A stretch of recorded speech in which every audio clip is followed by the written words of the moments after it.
ओम श्री गणेशाय नमः। श्री शिव महापुराणे विद्वेश्वर संहिता या अथ तृतीयोध्याय।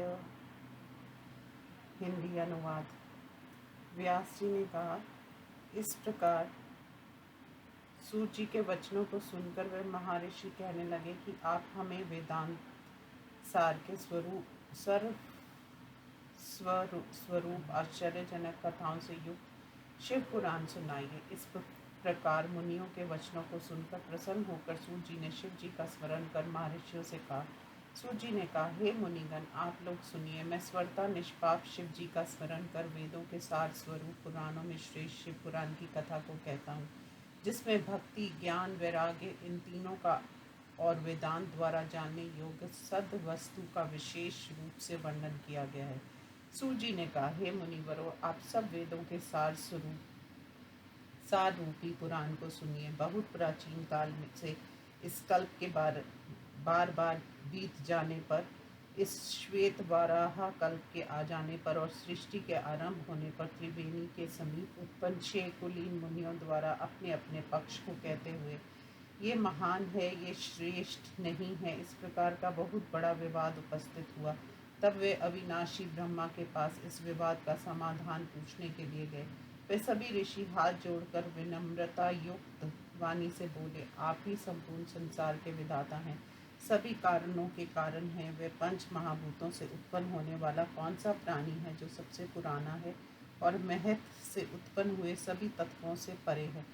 ब्रह्मा जी ने कहा, जहाँ मन और वाणी भी नहीं पहुँच सकती, अर्थात बिना वहाँ पहुँचे वह लौट जाती है, जिससे ये सब ब्रह्मा, विष्णु, रुद्र आदि इंद्र देवता पंच महाभूतों तथा इंद्रियों के साथ सर्वप्रथम उत्पन्न होते हैं। ये ही देव महादेव सर्वज्ञ तथा समस्त संसार के ईश्वर स्वामी हैं।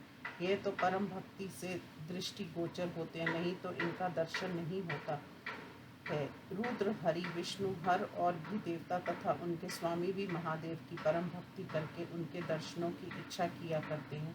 अधिक क्या कहा जाए, शिव के प्रति भक्ति करने से मानव मुक्त हो जाता है। देवता के प्रसाद से देवता की भक्ति प्राप्त होती है। भक्ति करने से देवता को प्रसन्नता मिलती है। इसलिए हे ब्राह्मणों, आप लोग शिव जी को प्रसन्न करने के लिए भूलोक में जाकर 1000 वर्षों में पूर्ण होने वाले यज्ञ को प्रारंभ कीजिए। इसी यज्ञ में शिव जी की कृपा से वेदों में कही गई उस विद्या का सार और उसके साध्य तथा साधन का ज्ञान हो जाएगा। मुनिर्जनों ने कहा, अच्छा, अब आप ये बतलाइए कि मानव मात्र का परम साध्य क्या है और उसका साधन क्या है और उसके लिए कैसा साधन होना चाहिए। इन प्रश्नों का आप वास्तविक वर्णन कीजिए। ब्रह्मा जी ने कहा, इसमें शिव पद की प्राप्ति साध्य है और साधन है निरंतर शिव की भक्ति करना। साधक ऐसा होना चाहिए जो शिव जी की कृपा से नित्य और तथा नैमित्तिक आदि कर्मों के फलों को से प्राप्त होने वाले स्वर्ग आदि की इच्छा न रखता हो।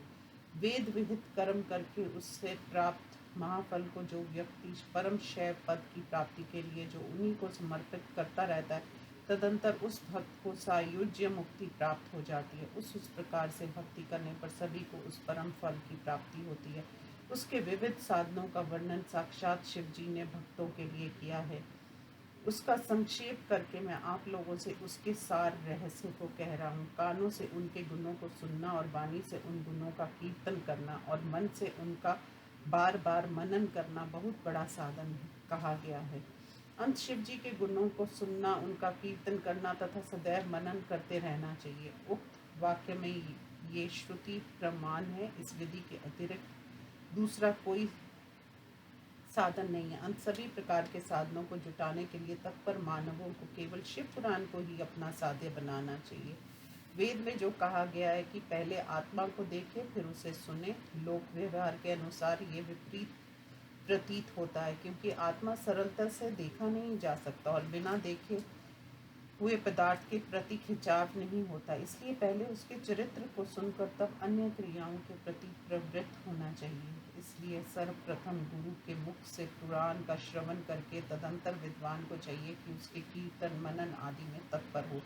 इस कर्म से जब मानव को मनन का साधन प्राप्त हो जाएगा, तभी शिव योग की प्राप्ति और सालोक्य मुक्ति भी कर्म से प्राप्त होगी। इस प्रकार सब करने से पहले संसारिक व्याधियां दूर हो जाती हैं। तदंतर सभी प्रकार का आनंद भी उसी में लीन हो जाता है। अभ्यास काल में अनंत प्रकार के कष्टों का अनुभव होता है, उसके बाद आदि और अंत सब मंगलमय होता है। इस प्रकार शिव महापुराण में साध्य साधन विचार नामक तीसरा अध्याय समाप्त। अथ चतुर्थ अध्याय। मुनिजनों ने कहा, हे ब्रह्मा जी, कि मनन, श्रवण और कीर्तन किस प्रकार किया जाता है? आप इन सब की ठीक ठीक विधि का वर्णन कीजिए। ब्रह्मा जी ने कहा, पूजा, जप, ईश्वर के गुण, विलास, नाम, इनका स्मरण करने से जो मन की शुद्धि होती है वही मनन है। इसकी प्राप्ति ईश्वर की कृपा दृष्टि से ही होती है। यही सब उत्तम साधनों में प्रमुख है। गाने योग्य वेद मंत्रों द्वारा अथवा अपनी अपनी भाषा की स्तुतियों द्वारा शिव जी के पराक्रम, गुण, रूप, विलास तथा नामों की स्पष्ट एवं सर्वस्वानी से जो स्तुति की जाती है उसे कीर्तन कहते हैं। इसे उस मार्ग का मध्यम साधन कहा है जिस किसी साधन वाद विदेश से शिव जी से संबंधित शब्द समूह कानों द्वारा सुनाई पड़ता है और जो स्त्रियों की क्रीड़ा के समान सुनने में प्रिय शिव जी का गुणगान सदैव कानों में रमन करता रहता है, उसे विद्वान पुरुष श्रवण कहते हैं, जो संसार में प्रसिद्ध है। सबसे पहले सज्जनों के सहवास से शिव जी के गुणों का श्रवण होता है।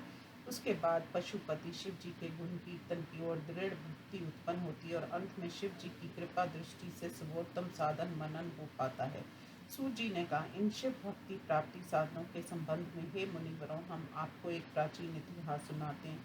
आप उसे सावधान होकर सुनिए। प्राचीन काल में हमारे गुरु जी पराशर मुनि के पुत्र श्री वेद व्यास सावधान मन होकर सरस्वती के पवित्र तट पर तपस्या कर रहे थे। उसी समय सूर्य के समान विमान द्वारा अपनी इच्छा से जाते हुए भगवान सनत कुमार जी को मेरे गुरु जी ने देखा। ध्यान में मगन रहने पर भी वे जगे और उन्होंने ब्रह्मा जी के पुत्र को प्रणाम कर आश्चर्यचकित होकर उनसे पूछा। इन्हें अर्घपाद और देवताओं के बैठने योग्य आसन दिया। तदंतर प्रसन्न होकर भगवान सनत कुमार जी ने विनम्र वेद व्यास जी से गंभीर वाणी द्वारा कहा। सनत कुमार जी ने कहा, हे मुनिवर, क्या आप शिव तत्व रूप सत्य वस्तु का ध्यान करते हैं, जिसका इंद्रियों द्वारा साक्षात्कार किया जा सकता है? वे शिव आपके सहायक हैं, फिर आप किस लिए तपस्या कर रहे हैं? जब सनत कुमार जी ने ऐसा कहा तो वहाँ उपस्थित मुनिगण इस प्रकार अपने आश्चर्य को प्रकट करने लगे। धर्म, अर्थ, काम तथा मोक्ष वेद विहित मार्ग के प्रति आदर भाव रखते हैं, जिनकी कृपा से मैं इनकी स्थापना संसार में विविध प्रकार से की है। इस दृष्टि से मैं आप सबका गुरु हूँ, तथापि भली भांति मेरे हृदय में मुक्ति का साधन स्वरूप परम अद्वैत ज्ञान उत्पन्न नहीं हो पाता। उसका क्या कारण है मैं नहीं जानता। अंत में मुक्ति की प्राप्ति के लिए तप कर रहा हूँ। इस प्रकार जब वेद व्यास जी ने भगवान सनत कुमार जी से कहा, तब सशस्त्र शास्त्रों के ज्ञान में समर्थ सनत कुमार जी ने वहाँ उपस्थित मुनियों ब्राह्मणों से निश्चित रूप से मुक्ति के कारण का वर्णन किया। शिव जी के गुणों का श्रवण, कीर्तन और मनन, ये तीन मुक्ति प्राप्ति के वेद सम्मत उत्तम साधन है। पहले मैं भी अन्य साधनों के चक्कर में पड़ा था। तब मैं मंदराचल पर्वत पर जाकर तपस्या करने लगा। तदंतर शिव जी की आज्ञा से वहाँ भगवान नंदिकेश्वर आए। वे सबके साक्षी भगवान गणेश जी महान दयालु हैं। वे मुझसे प्रेम के साथ मुक्ति प्राप्ति के सर्वोत्तम साधन को कहने लगे। उन्होंने बतलाया कि शिव जी के गुणों का श्रवण, कीर्तन तथा मनन वेद विहित उपाय है। शिव जी ने मुक्ति प्राप्ति के उक्त तीन साधनों का उपदेश मुझे दिया। उन्होंने मुझसे कहा, हे ब्राह्मण, श्रवण आदि उक्त तीन उपायों का सेवन आप बार बार कीजिए।